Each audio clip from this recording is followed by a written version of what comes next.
And welcome back to Capitol Tonight. While former New York City Mayor Ed Koch is leading the charge on redistricting reform, a current city politician is attacking the problem of Albany corruption from a different angle. Today, Manhattan DA Cy Vance was at the Capitol lobbying lawmakers to pass a new bill that he has put forth. The legislation would give local law enforcement officials more jurisdiction when it comes to prosecuting cases of public corruption. And the DA joins me in the studio now to talk more about this bill. Mr. Vance, how are you? Good, Liz. Nice to see you. Nice to see you, too. So just give us a brief overview of what this bill would do. The bill, which is a Public Corruption Act, does essentially the following. First, it expands the definition of a government scheme to defraud, including the concept of a faithful public servant, and prohibits self-dealing for profit by a public official under state law. Secondly, it amends the bribery statutes, which are really out of sync in New York State, to make it illegal to offer a bribe, not to have a completed bribe to make a case. Got it. It expands, it clarifies the perceived loophole in the contribution law such that someone who makes a gift to a candidate must disclose that gift and to avoid the situation where one makes a substantial gift that turns into a campaign contribution and is not disclosed. It also addresses putting some sunlight on member item issues, and those are the core elements of the bill. Okay, what you're saying seems sort of like, shouldn't this all already be in place? I mean, the problem here has been that local DAs and actually, in fact, the State Attorney General doesn't have or don't have the jurisdiction. The State Attorney General doesn't have subpoena power in corruption cases unless it's given it to him by the governor.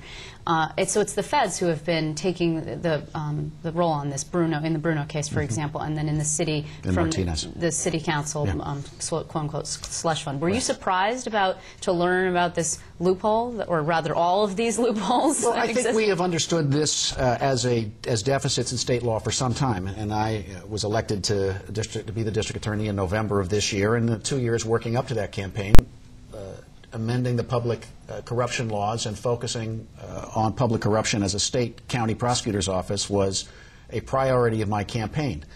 So this is not something new or out of the public eye. And I believe, Liz, that state prosecutors, like myself, county prosecutors, not only should have the tools to do this job, but it is our responsibility as local law enforcement officials to, where appropriate, investigate and prosecute public corruption. So there are 62 of you, right? 62 DAs throughout the state.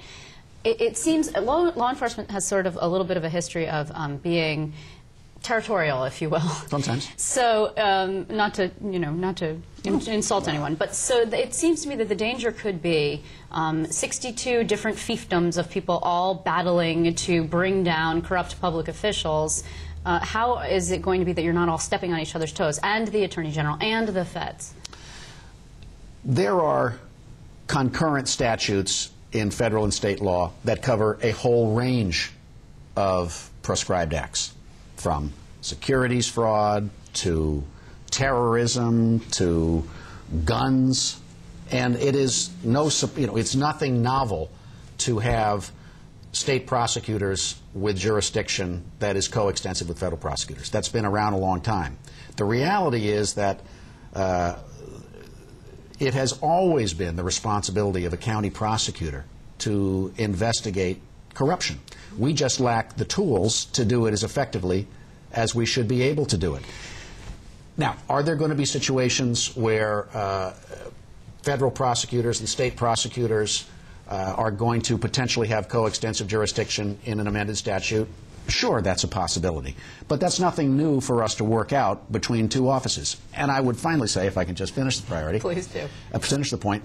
The federal priorities are not always local priorities. When you look at, for example, the radical decline in prosecution by the federal authorities of bank fraud cases between 2001 and 2007, at a time where activity in that arena was perhaps really needed when we look in the rearview mirror, the federal priorities are not always going to be our local priorities. And we can't rely on the federal government to understand and move on local priorities. So is there more corruption? Is it your perception that there's more corruption among public officials now than there used to be, or there's just more of an appetite for prosecuting them now than there used to be?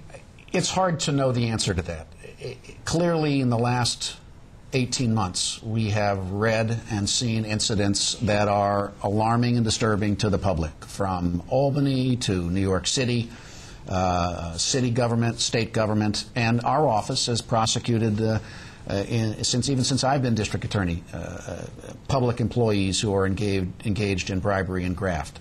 So I think what we are seeing is that there is a need for there to be a hands-on, full-on devotion of resources by prosecutors to address this issue. And as the law enforcement official for Manhattan, I believe it is absolutely appropriate for us to have the tools to investigate with the same power to root out corruption as the federal government has. In fact, I think our statutes are going to be stronger and more constitutionally defensible, which is really what we focused on in drafting it. You replaced a guy, Robert Morgenthau, who was a legend, yes, who was in the office for more than 3 decades. Yes. And this was not a huge focus of his, at least in the time that I was paying attention to him in the last, say, 5 years or so. The State Attorney General, Andrew Cuomo, meanwhile, ran on a platform of not the Sheriff of Wall Street, which was Eliot Spitzer, his predecessor, but the Sheriff of State Street, and has done some public corruption with Pedro Espada.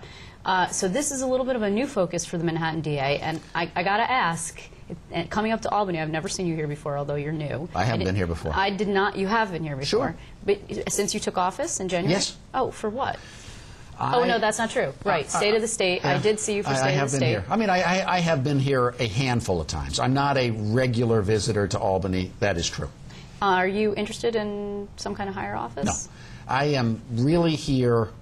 My trip to Albany was to introduce, at what I think is a critical time, help introduce and focus on the issue of changes in state law to address public corruption. Period. I'm the Manhattan DA. I intend to be the Manhattan DA, and I have no aspirations for higher office. Okay. I think it's a pretty high office in and of itself. Yes, well, there's definitely a lot of attention on it. Yeah. And it's sort of Reform Week, so you're fitting right in. I'm told it is Reform Week. I learned that when I was up here. Yep. So thanks very much for coming by and explaining this to us. I appreciate your time. Thank you. Take care.